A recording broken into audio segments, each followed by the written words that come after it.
Jets fans, the number one lesson from the first two preseason games, we're going to need patience with this rookie class. These guys are not ready to make an impact on day one.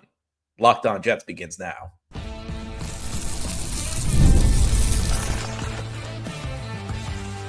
You are Locked On Jets, your daily New York Jets podcast.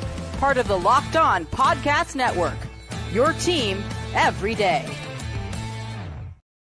Welcome. This is the Locked On Jets podcast, part of the Locked On Podcast Network, your team every day. It is Tuesday, August 19th, 2025, and I'm your host, John B. from GangGreenNation.com. Thanking you so much for making the show your first listen or first watch every day. A big shout out to you everydayers. This is a daily podcast covering the New York Jets with new episodes each day through the week, Monday through Friday, and our episode today is brought to you by Gametime. Download the Gametime app, create an account, and use code LOCKEDONNFL for $20 off your first purchase. On today's show, we're talking about lessons we've learned from the first two exhibition games of 2025 for the New York Jets. We're going to talk about why we've learned that this roster is not a finished product. We're going to talk about players who are in a make or break season and how they have performed. But we're going to start by talking about the rookie class of 2025. Now, nothing I'm about to say is a big surprise. In fact, I would say that even on draft day, it felt like the most likely scenario for this rookie class was Jets fans were going to need patience. But I think the first two exhibition games have reiterated that this Jets rookie class is probably not going to make a huge impact on day one. And that's not a huge surprise again. When you're dealing with rookies, they are transitioning to the NFL. It is a difficult thing to go from being a college football player to a pro football player. And every year, there are only a handful of rookies who step in and are immediately impact players. So none of this should lead to panic in the fan base over the status of the 2025 draft class because it was to be expected. But I think if you look at the way the early draft picks are performing, there's promise, but it is going to take some development. We can start by talking about Armand Membou, who has played two games in the preseason so far, limited action in both. The first game against Green Bay, he held his own, was pretty good. Game two against the Giants, more of a struggle against a very, very talented defensive front. And that's kind of par for the course with rookie tackles. Even guys who go in the first round, even guys who end up becoming really good players, sometimes it's a struggle at the start because they're going up against much more sophisticated pass rushers than they faced in college. Guys who are like practice squatters in the NFL are frequently among the best players you face when you're in college. The talent level is just not as great. The sophistication level is just not as great for these pass rushers in college. In college, pass rushers may have like one move, whereas in the NFL, you go up against guys with 2 to 3 moves. I think the first game for Membou was very encouraging, where he had 10 pass blocking snaps and did not allow a pressure. That shows that he's not going to be in totally over his head. It shows that it's probably not going to be a disaster for him early on. But the Giants game shows that there's still some work to do. There's still some seasoning that he's going to need if he's going to be successful in this league. So it's not that anybody should panic, but I think that if anybody's expecting Armand Membou to be a dominant offensive lineman on day one, you might want to temper your expectations. Now, a year from now, Armand Membou could look really good. And one of the benefits of starting a guy week one, a first-round pick, is that he's going to get a lot of game reps. And that's the best way to get better.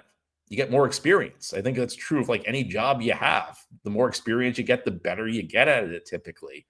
And I think by the end of the season, the hope is that Armand Membou is a very good starting right tackle. But I think Jets fans should be prepared for more games like we saw on Saturday, where there are growing pains.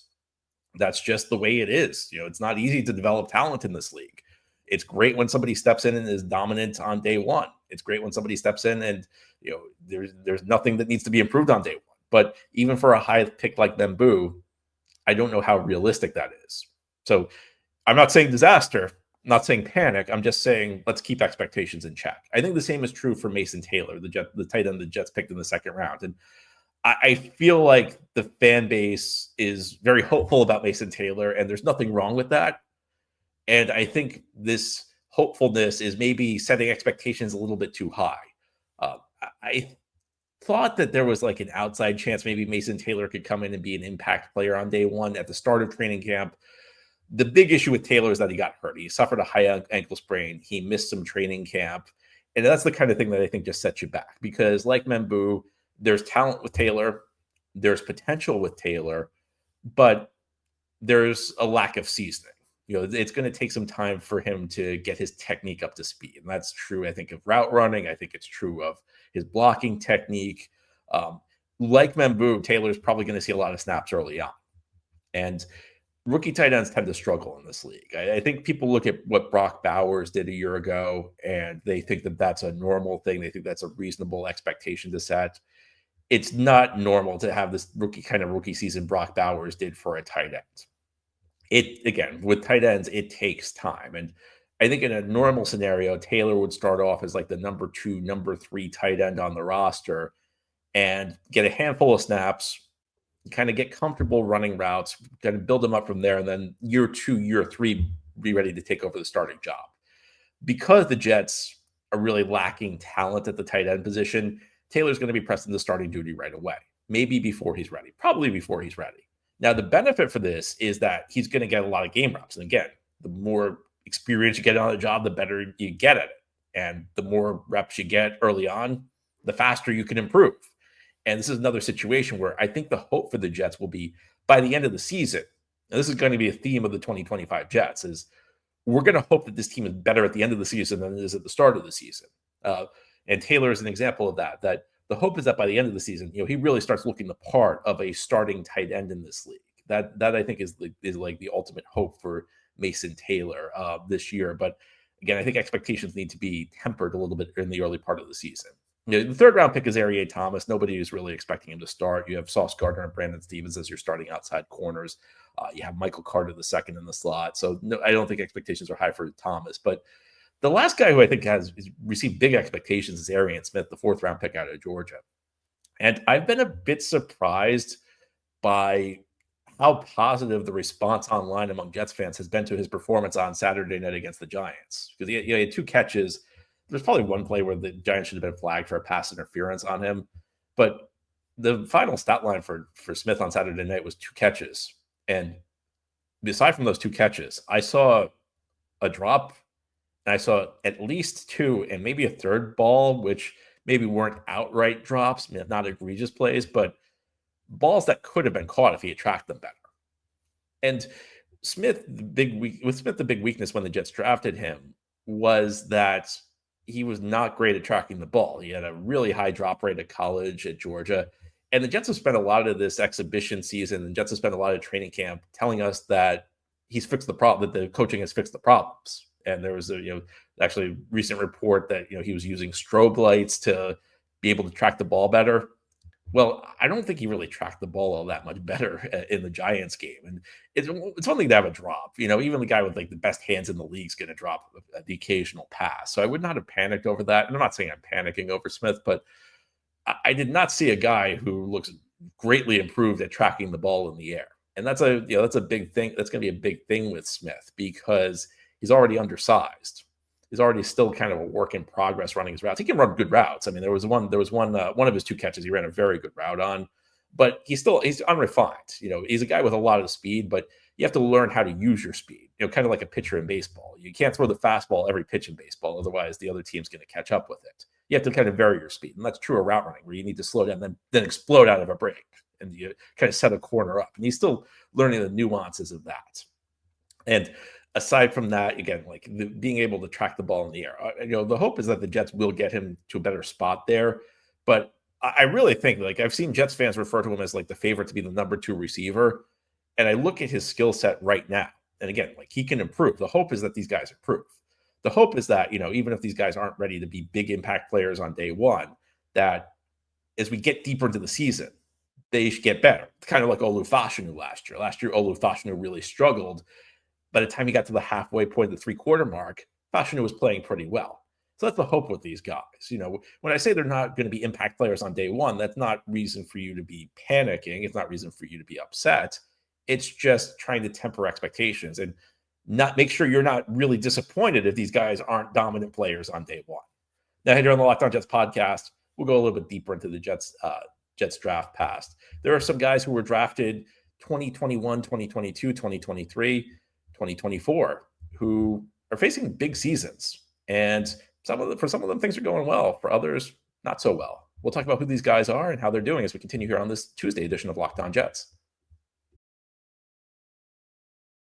Today's episode of Locked On Jets is brought to you by FanDuel. August 26th is officially FanDuel Futures Day, a brand new holiday for football fans who live for bold predictions and preseason hunches.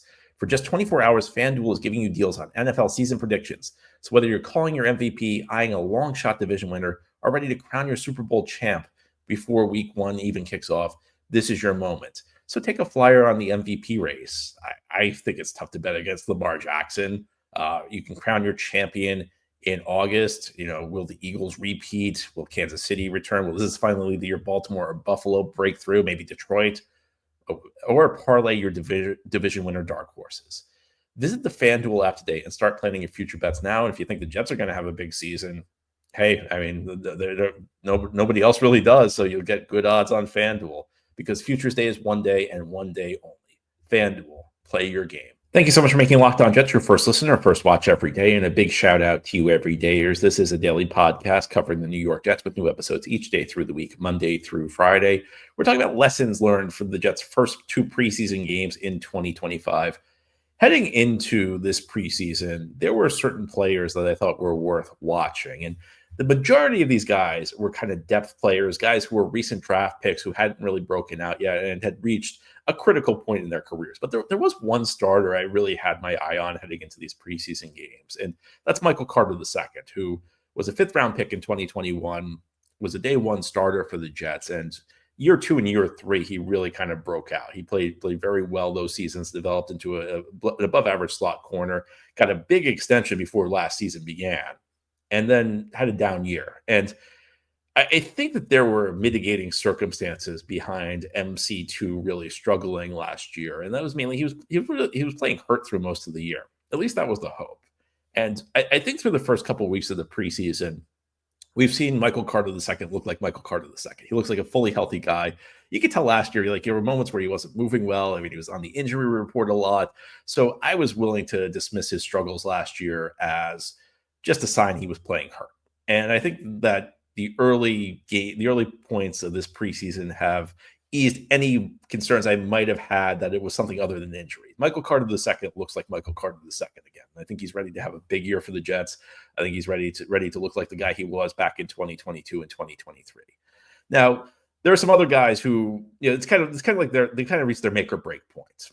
And some of these guys are playing well, others are not.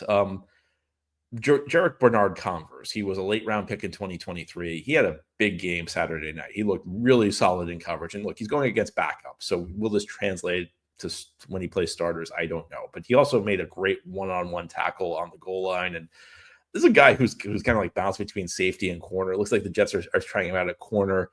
At safety, tackling one-on-one in key situations is important. He might be a guy on the outs because he was a late round pick of the previous regime. That's always a dangerous spot when you're a prospect. But I don't know what else this guy can do. I mean, he was really good last year in the preseason. And, because the Jets are so stacked at corner, never really got a great opportunity. But, all he can do is put good film out there in the preseason games. And he continues to do that. He was one of the stars of preseason a year ago for the Jets. He wasn't active in game one against Green Bay, but game two against the Giants looked really, really good. Quantez Stiggers, I think, has been up and down. He's been a guy who, for his importance to the team, we've talked a lot about Quantez Stiggers. This is not a guy who figured to be that significant on the team, but I thought that Saturday night against the Giants, it was a struggle for him. He was beaten a couple of times in coverage, and he had an interception, but it wasn't really. Sometimes you may get an interception because the other team just makes a big mistake. Sometimes it's because you beat the receiver and made a throw. Like those are the impressive interceptions. The only thing you can say for Stiggers on Saturday night is he didn't drop it. And I know sometimes corners drop easy interceptions, so credit to Stiggers for catching it. But other than that, it was a real struggle in coverage. But week one against Green Bay, he was one of the stars on special teams.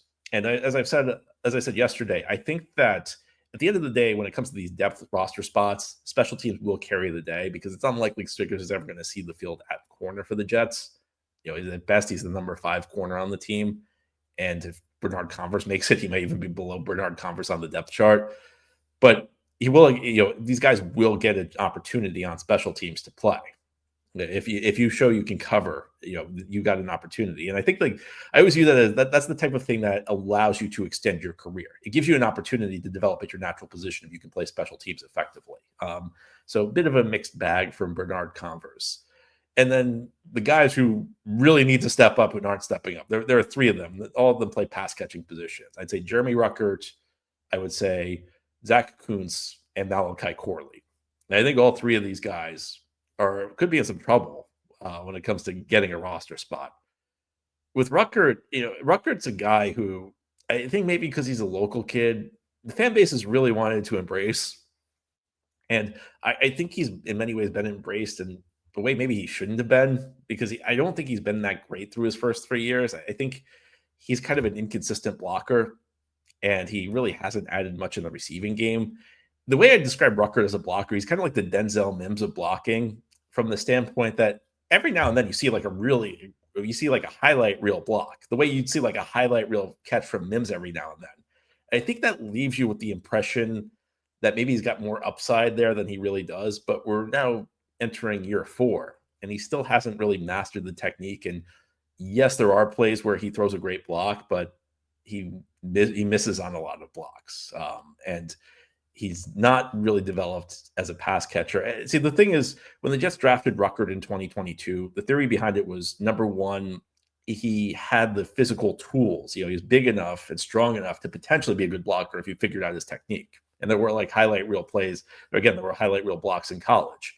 Number two was, there was hope there was like some secret receiving talent that was kind of obscured because Ohio State just had like so much talent wide receiver that there weren't really targets to go for tight ends. You had Garrett Wilson, you had Chris Olave. Jameson Williams couldn't even get on the field at Ohio State. Jameson Williams was a number one receiver at Alabama under Nick Saban and couldn't get on the field at Ohio State. That was how much talent the Ohio State receiver room had at that point. So there was hope that maybe he was actually a better receiver than he is. It just hasn't panned out for him. And we haven't seen any signs of things changing in preseason. Zach Kuntz, 2 years ago, the Jets drafted him. He had like a historic athletic testing profile. And the hope was that, they'd take this athlete and develop into a player. We've seen very little from Zach Kuntz in preseason to suggest that that's going to happen. And this is now coaching staff number 2. So if a second coaching staff can't make it happen, it's probably not going to happen for Zach Kuntz at all, but it's certainly probably not going to happen in New York. And then Malachi Corley, who we've talked a lot about, and it's just not going well for Corley. And I think that when you talk about Corley's struggles, the biggest issue is that he just doesn't have the basics of the receiver position down in any way. I think that if the goal was to make Malachi Corley a professional receiver, his college coaches really did him no favors, because they did not have him learn even the basic rudimentary fundamentals of route running. And it's really tough to not have the fundamentals, that not even have basic fundamentals when you enter the NFL, because there's so many other challenges when you enter the NFL as a pro that it's tough to stack on just learning the basics of your position onto that. And for Corley, I think one of the big challenges is not just that the lack of production. It also seems like the coaching staff may have made its decision on him. And you go back to the offseason program, which unfortunately he missed a good chunk of because he was injured, and the coaching staff kind of made comments about it at the time. You can kind of see the hierarchy of players on the roster based on how deep they're playing in games. The earlier you're in a preseason game, the more the coaching staff thinks of you. If you were watching Saturday night, Corley was in at the end of the game. That's not a good sign. That's a very ominous sign. And I'd say right now, I do not like Corley's chances to make this roster. Now, ahead here on the Locked On Jets podcast, we'll talk about another takeaway I have from preseason, and we're going to get away from the Jets roster. In fact, we're going to go completely away from the Jets roster. I think the preseason has shown that this roster still needs some work, and the Jets should continue to be active as other teams approach cutdown day. More on that as we continue here on this Tuesday edition of Locked On Jets. Today's episode of Locked On Jets is brought to you by Gametime. Have you ever decided at the last minute to head to the ball game with friends or family? Maybe it's game day and you suddenly realize you want to be in the stands. That's exactly where Gametime comes in. It's the easiest way to grab last minute tickets without the stress. With the money you save on tickets, you can splurge on food, drinks, merchandise, or even invite a bigger group to come with you.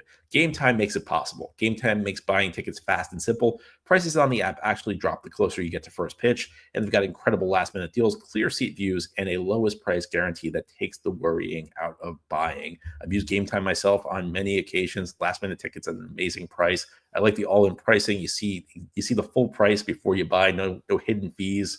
And I also like the view from your seat. They show you what it's going to look like. They give you a picture of your view before you arrive. So no surprises, no obstructed views you weren't expecting. It's just a really great way to buy tickets. Take the guesswork out of buying tickets with Gametime. Download the Gametime app, create an account, and use code LOCKEDONNFL for $20 off your first purchase. Terms apply. Again, create an account and redeem code LOCKEDONNFL for $20 off. Download the Gametime app today. Last minute tickets, lowest price, guaranteed. This is the Locked On Jets podcast here on this Tuesday. We're talking about lessons from Jets preseason. And the final lesson I have is not a surprise. It was something I was expecting going into preseason, but the lessons that the Jets should be active on the waiver wire as we approach cut down day. There were a lot of positions where the Jets entered and did not look like they have a lot of depth as we began the preseason. But you always have to be open to possibilities. If there were some real standout players, maybe you'd change your mind. But I think there are a lot of positions where the Jets are weak, and they should seek out waiver claims for players who are cut by other teams. Now, in certain positions, the Jets are pretty strong. I think that, say, at the corner position, there's not really a need for the Jets there. I doubt there are going to be a lot of corners who are cut from other teams who are going to be better than the worst Jets corner who stays on their initial 53-man roster. I think at the running back position, we don't know quite how good Braylon Allen and Isaiah Davis are going to be yet, but I think that they're a group with enough potential that you really shouldn't be focused on adding at the running back position. But there are other spots on the field. Tight end's an example. I mean, I just gave you in the second segment an example of two guys who are really struggling in Jeremy Ruckert and Zach Kuntz. You do have Mason Taylor, who's an intriguing rookie. Mason Taylor's going to be the starter, but there's not a lot of depth. Stone Smart did have a touchdown in preseason week 1 against Green Bay, but after Taylor, there's not a lot there. Tight end's a position the Jets should be looking to target on the waiver wire. I think it's fair to say offensive line's another spot where the depth there is good. It's good in the middle because you do have Josh Myers. You do have Josh Myers behind Joe Tippmann at center, and then Tippmann, if there's an injury to a guard, Myers will step up at center, and then Tippmann will slide over to guard. But beyond that, I don't know that there are a lot of great players there. I think at the tackle position, you should always be looking to have developmental guys. You should always have your guys. You should always have your eyes out for talented players who may be able to slip free. There's some pretty key spots, and then wide receiver where the room right now is just not great for the Jets. Now with the waiver wire, it's very rare you're going to find a quality starter. It does happen. I mean, the Jets did find Quincy Williams, who was a first-team All-Pro off waivers. They found John Franklin Myers off waivers, who was a very good, he ended up being a good defensive end for them. So it does happen. But it also took those guys a couple of years to really develop. You're really looking for developmental players. You're looking to add to your depth with those moves. And this is one of those areas where you really tell which teams are doing their homework. And for all the faults of the previous front office run by Joe Douglas, the one area where their work was impeccable was the waiver wire, because they got JFM off waivers from the Rams in Joe Douglas's first year. They got Williams off waivers in 2021, and they even got some smaller, some smaller scale players off waivers. They were able to get Nate Herbig off waivers in 2022 from the Eagles, and Herbig ended up starting a number of games and playing pretty well at guard for the Jets that year. And if you want to go back far enough, Braxton Berrios, who was a depth guy, but pretty good return guy and a decent depth receiver, they got him off waivers from the Miami Dolphins. So lots of quality players the Jets were able to bring in. Some were stars like Quincy Williams, good starter like JFM, a decent starter like Herbig, and a good depth player like Berrios. And teams that have good pro personnel departments are able to add quality players who help them out. Sometimes they're developmental players, sometimes they're guys who just help you out with depth. But a good waiver claim can make a difference for a team. And I think there's really a fundamental question. is the 54th best player on somebody else's roster better than the Jets' 53rd best player? And the answer to that right now is almost certainly yes. So I think that the Jets, so when you get to cut down day, the way this works is players with more than 4 years of experience in the NFL who are cut become free agents. Their contract is finished. They can sign with any team. But players with less than 4 years of experience are subject to the waiver wire. And essentially what that means is that if players cut with less than 4 years of experience on cut down day, any of the other 31 teams can say, I want this player. And if you say, I want this player, you get that player. And you get his full contract. You absorb his contract. It's like trading for him, but not giving up anything in return. The player does not become a free agent. Now, if more than one of the 31 other teams claims a player, then we go back to the draft order last year. And whatever team had the higher first-round pick ends up getting the player. So Jets will be pretty high. Jets will have the 7th priority in the waiver claim process. And the reason it's set up like this is they want to give the worst teams an opportunity to improve. So Jets will have a pretty high waiver claim this year. And it's not like I know sometimes some of you play fantasy football, and the way the waiver wire works is once you claim a player, then you go to the back of the line. That's not the way it works in the NFL. The Jets have the Jets will have the 7th highest waiver priority claim, no matter how many players they claim. So when we get to the end of the preseason, when we get to cut down day, which is a few days away, I think the Jets should be among the teams with the highest number of waiver claims. I think the Jets should be very aggressive, and it's going to be an early test. It's going to be an early window into how aggressively the Jets are scouting players on other teams, because you look at this roster, it's an unfinished product, and waiver wire is a cheap way to try and improve your team. You don't have to trade anybody to get players. You don't have to take on big contracts. It's a real opportunity for the teams that know what they're doing to add quality players, and at a very minimal cost, and it comes at a very minimal cost. Anyway, that's all for today's episode. This has been the Locked On Jets podcast, part of the Locked On Podcast Network. Your team every day is our motto. As always, if you enjoy the show, hit the subscribe button where you're watching or listening so that you'll never miss an episode. If you enjoy the show and are listening on a podcast source, give it a 5-star review. If you're watching on YouTube and enjoy the show, give this episode a big thumbs up. It helps us out, helps other Jets fans find the podcast. Enjoy your Tuesday, everybody. And please send in your mailbag questions. Tomorrow's Wednesday. We'll do our weekly mailbag. I can't wait to answer your questions. Talk to you then.